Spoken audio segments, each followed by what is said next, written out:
So, we're trying to launch Call of Duty since a patch that happened about 2 weeks ago, roughly. This is what happens. It will go from play to stop. It won't launch. This will eventually go back to play here in a second. And then, whenever you do see, went right back to play. If you go to manage, if you go to properties, you go to local files. Sorry about that. You verify them. It'll go through everything. It'll act like it's going to re-download all the new files. We'll validate and then re-download. Just going to leave this as one continuous recording. This way nobody can say anything about cutting or you did something wrong or anything like that.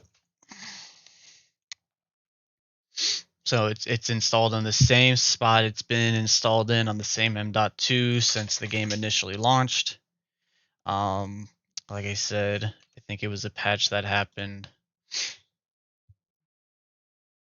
on like the 24th or something, or 17th. I haven't been able to play since like the 17th, I think.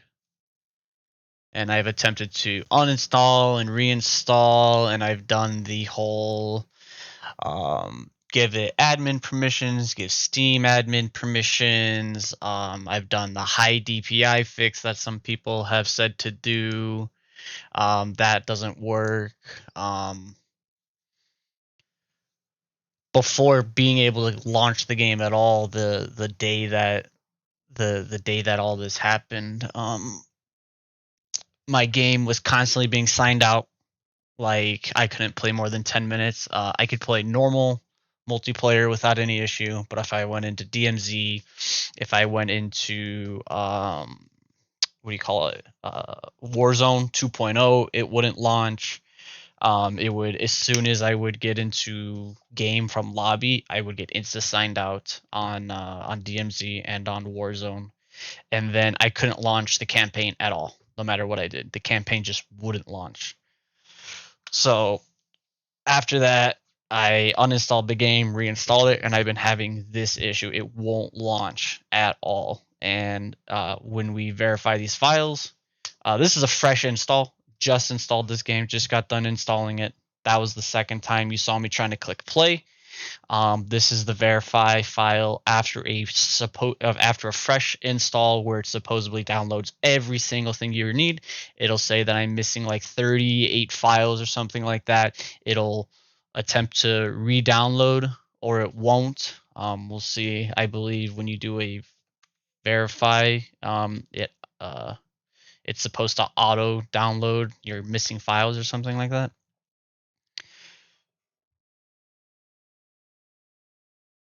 So again, this is gonna be one long recording.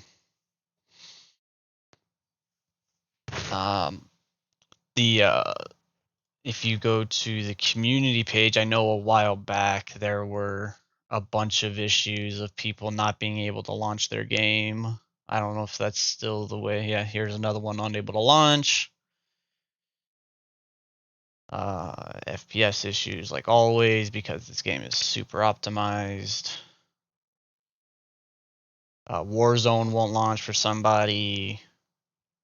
You know, I think when I was looking last week, when I was still having the issue, there was like 2 solid pages almost of people unable to launch the game and people suggesting various ways to fix the game. So it validated, right?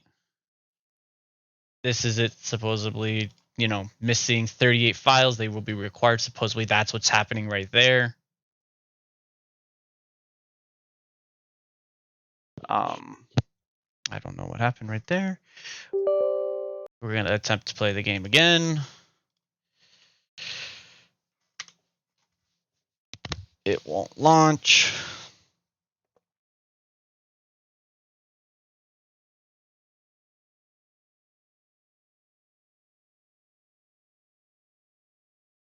See, doesn't launch. And then if you try to submit a ticket over here on the Activision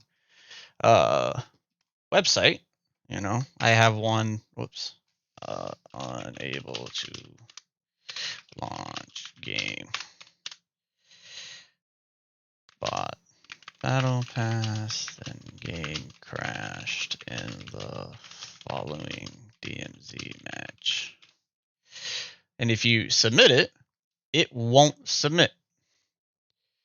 It just says no results, please try again. So Activision doesn't care about how you contact their support. They don't care about what's going on. I have one case from 4 years ago almost. Showing again here that it wasn't submitted, and you go to support options and you got to go through all this bullshit that does absolutely nothing. This just takes you to some separate web page, or it used to, I thought, and then there instead it says you can do this, and then here's that separate web page, I believe, where you can just submit and tell them what the issue is, but they won't get back to you, because I submitted one of these about 2.5, 3 weeks ago and got nothing in return. So we'll see what happens. Hopefully this video finds somebody who's able to help, because I don't appreciate spending $70 on a game and then a couple more bucks on a battle pass and then not being able to play the contents that I purchased, which is I think all right, I'm allowed to be upset about. So thanks.